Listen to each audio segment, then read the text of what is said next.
going on, everybody? Welcome back to Talking Sports with Jake. Hope you're all doing well. Let's talk about some baseball scores. Tigers beat the Braves 6-5. Tigers finally get a win. Snaps a 9-game losing streak. That game was a 10-inning game. Spencer Torkelson had the go-ahead hit now on him. Rockies over the Red Sox 4-3 in 10 innings. That was a sloppy game. It was actually a rain delay. That was a rain delay interruption. Had the Giants over the Cardinals 4-3, 2 RBIs for Mitch Hangier. He had the go-ahead hit late in that game. Angels beat the Texas Rangers 9-6 in 12 innings. Ohtani hit 2 homers, including the go-ahead home run in the 12th inning. His first home run was 458 feet. He's having another incredible season. The American League MVP might be him. It's got to be either him or Aaron Judge. Bo Bichette's probably in the conversation as well, leading the league in batting average and in hits. But most likely going to be Ohtani or Judge this year. Again. Reds beat the Royals 5-4 in 10 innings. Got the Mariners beat the Marlins 8-1. Diamondbacks over the Phillies 9-8. Diamondbacks 41-25. Best record in the National League. They're having a great year. JT Realmuto actually half of the cycle in that one. And the Athletics win again. They beat the Rays 4-3. So the worst team in baseball beats the best team in baseball. 6 straight wins now for the Oakland Athletics. Now have 18 wins on the season. So those are the baseball scores. The Mets signed Luke Voit to a minor league deal. You know, they're looking for some help at first base. With Pete Alonso, our star first baseman, on the injury list for 3 to 4 weeks. Now, right now, you have Kana, who's normally in the left field. They have him playing over there. He can play over there. He's got a tough start this year, but yeah, I saw a stat. I think he's hitting like 315, 317 over his last 15 game or something like that. Plus, you have one of your prospects, Marco Vientos, who's already at third base, but he can also play over there. They're kind of managing right now. So he was brought in on my idea. He's had a pretty good career. He's had some good years. 2019, he had a pretty good year. 2020, in the pandemic year, in the shortened season, he led the league in home runs in 6-game season. You know, he had a couple of tough years. 2021 wasn't great for the Yankees. Dealt with some injuries. Last year, you forgot where he started. I think he started in San Diego. Between San Diego and Washington, he was okay. Milwaukee picked him up kind of late in the offseason and thinking that he would be get back to his first base and DH, and he really struggled. Had hit just 221 with no home runs, was DFA'd back in May, hit the free agent market, and the Mets just scooped him up for some depth. So we'll see if he comes up soon. I don't know why I wish the Mets could give Mark Vientos some more playing time. I know it was hard because he's a third baseman. Yeah, you have Brett Beatty up right now. You can't play him at first, but obviously you have to DH Alonso and put him at first, which you can do, especially the way as bad as Dan Vogelbach has been doing. He's not getting any playing time. He's probably going to be DFA'd soon. I would think him next week or two. Would not be surprised if he's DFA'd. That's what they call up Ronnie Mauricio, another one of your top prospects who's probably coming up soon. Maybe if they want to give Luke Voit a shot, you bring him up here. Or if they wait till maybe Alonso comes back, maybe he stays on the bench for maybe he sticks around a little longer, but his days are probably numbered. But yeah, Voigt's now playing in AAA and back to Vientos. I would probably, for now, I would play him every day. I would start him at first base every day. Now that Alonso's out, and if he plays well, then all right, and great. Obviously, what happens when Alonso comes back? I mean, I'm not against having Alonso DH and Vientos play first, if that's the best option right now, which it might be. And if he struggles, he doesn't hit enough, then you send him back to minor leagues. You put Connell over there, and then you play Pham every day, who's been playing very well of late after a tough start.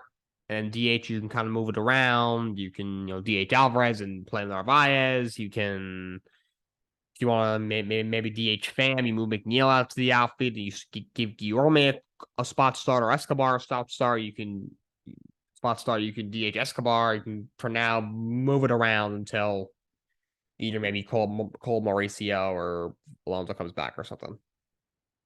And speaking of Mets, a former Met is back in the big leagues. Daniel Murphy is in the minor league with the Los Angeles Angels. He will report to AAA. Has not played in the big leagues in 3 years. His last year's in the league was in 2020. Think with Colorado, wasn't that great that year. Has not been in the league since. Each of the last 2 years not in the league. He signed with the Long Island Ducks a few months ago, and he was playing very well for the Long Island Ducks. And now he was scooped up by the Angels. Happy for him. He had a very good career with the Mets. He, obviously in 2015 had a really good season. Had that legendary postseason, and now he's back in the big leagues. I am very happy for him. See if the Angels call him up soon. He's mainly at second base, but can also play first as well as third. He was always a very good hitter. Left-handed bat. So we'll see what happens. Moving on to NHL, Michael Andlauer's group has bought the Ottawa Senators for $950 million. So that deal is being finalized. So looks like the Ottawa Senators have found up someone to sell their team. Their owner, who owned the team for about 20 years, he passed away last year. So I think his daughters were the controlling owners. They still have a 10% stake, but they're not going to be involved, and they sell the rest of their stake to a group led by Michael Andlauer, who is a billionaire based in Toronto. Rangers have found a new head coach. My New York Rangers, Peter Laviolette. I'm not super thrilled. I don't hate it. I think Laviolette's an okay coach. He's been around for a while. He's been the head coach for 21 seasons in the league. It's his 6th team that he's coached. In 3 of his 5 stops, he was fired mid-season. He hasn't lasted more than 6 seasons in any of his stops. He's had his ups and downs. He first became a head coach back in 2001 with the New York Islanders. Of course, the Rangers are a rival. Was there 2 seasons. Was in the playoffs both seasons, but was knocked out of the first round in both seasons. They let him go. Then went to Carolina, where in his second year in Carolina in 2006, he won a Stanley Cup, but besides that, Gary didn't do anything. But he got fired, and then he's bounced around. He was in Nashville for a bit. It was probably his strongest run. I think he 6-year run in Nashville was pretty good. He was in the Cup final 1 year.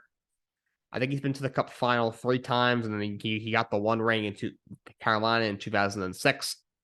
Most recent one wasn't great in Washington. 3 years, 2 first-round playoff exits, and last year missed the playoffs entirely. So he will be coaching for the New York Rangers. And he was never my favorite. I think he's a decent coach, but not a great coach. He's not a retread. The Angel love to recycle all these guys. Laviolette, Bruce Boudreau, even drug along with the Rangers. Rangers just fired.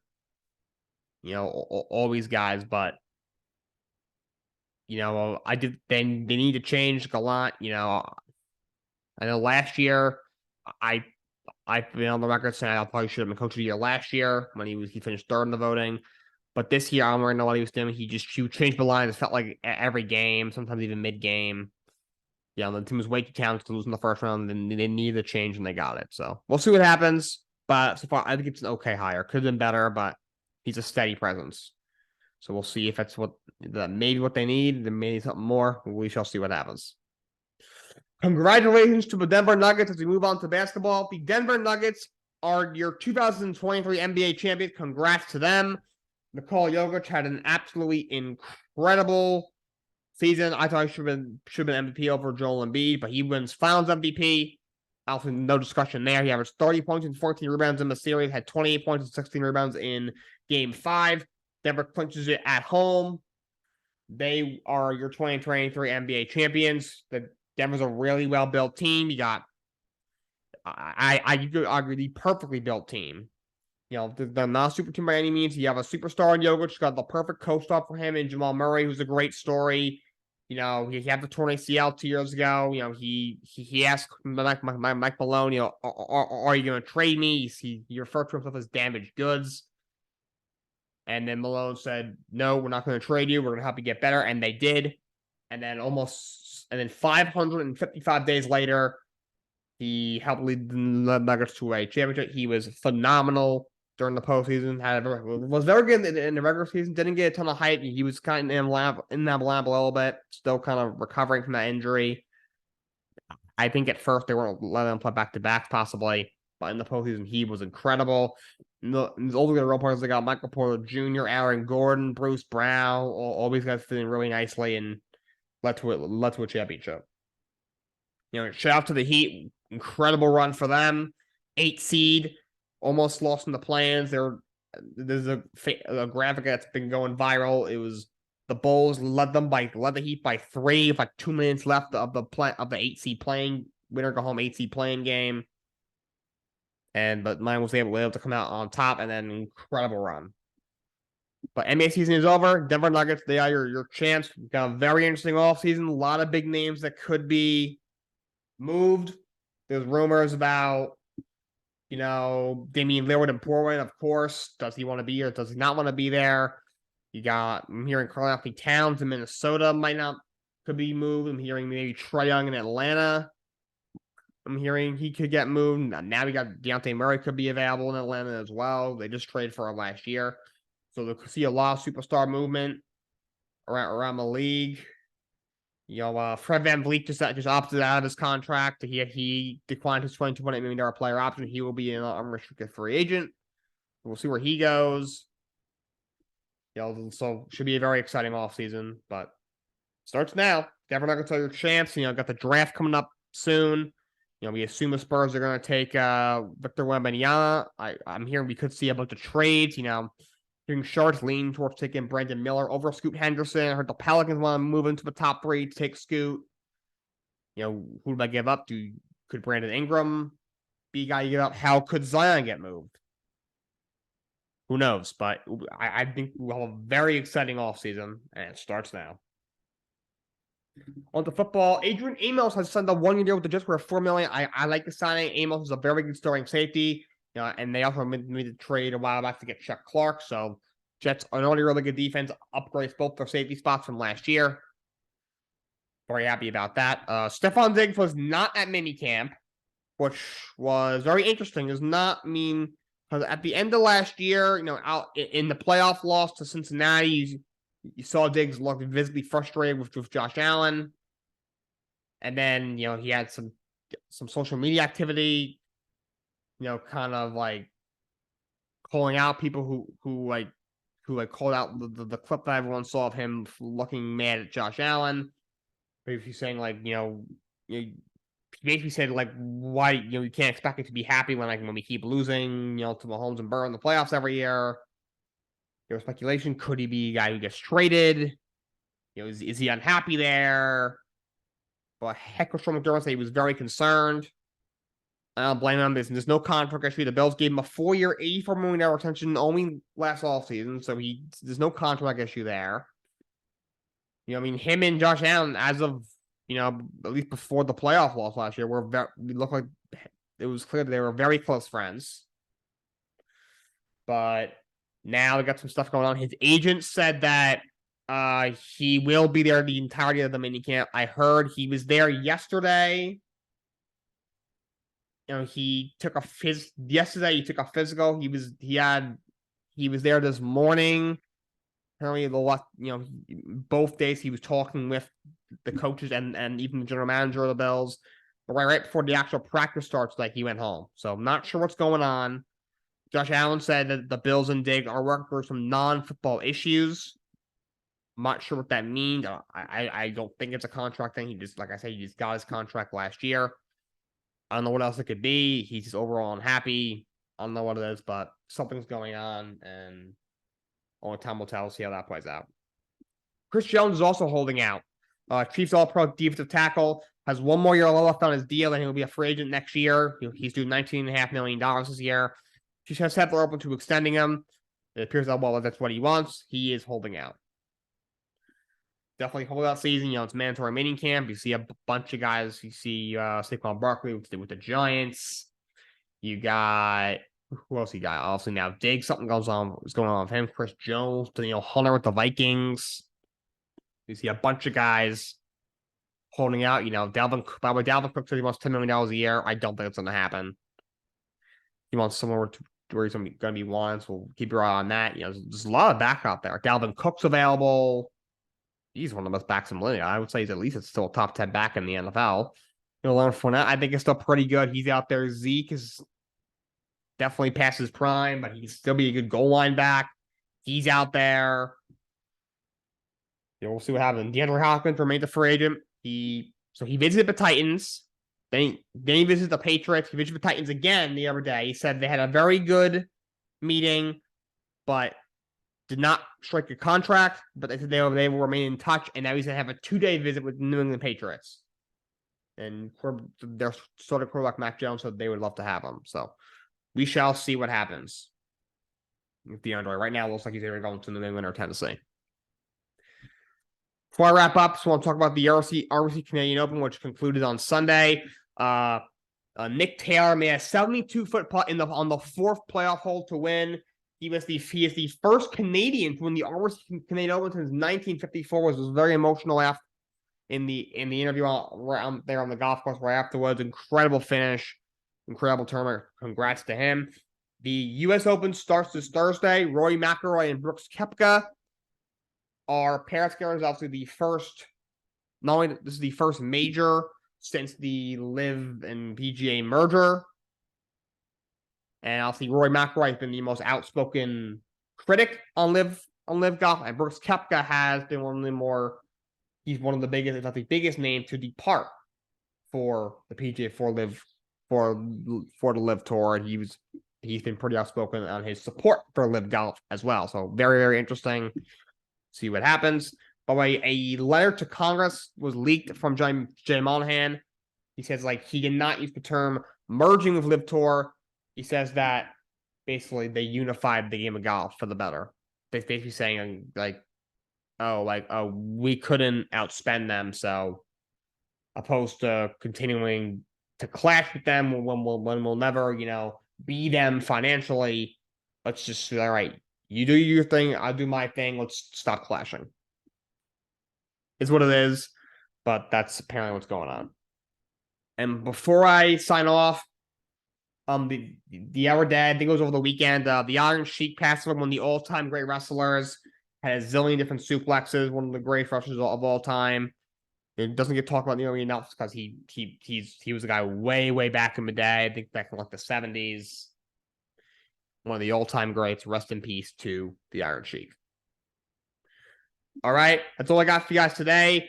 Tomorrow I'll be going live again, and then day after that, I'll actually have a special episode coming up. My old high school basketball coach, Coach Andrew DeWoya, Coach D as I call him, he will be a special guest on my podcast. I hope you guys tune in. This is definitely the biggest guest and best guest I have ever had on the show. I've had a bunch. I've had a bunch of my friends on. For Justin, him and I, of course, have our show. He's come on. You've seen Ashton come on here. None of them have gotten bigger than this. It's gonna be a little bit of a different episode. We're gonna be talking about high school basketball and the ins and outs of it. He's been a high school basketball coach for quite a while, and he's a very accomplished one at that. He was my back, and I'm not sure if I mentioned I played unified basketball in high school. I'll explain more what that is when we go live in 2 days. On here in a couple of days here, but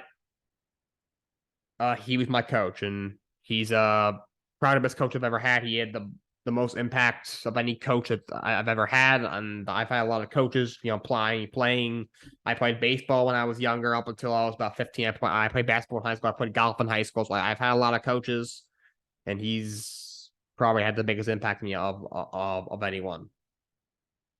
All right. That's all I got for you guys today. Until next time, so long. Have a great day.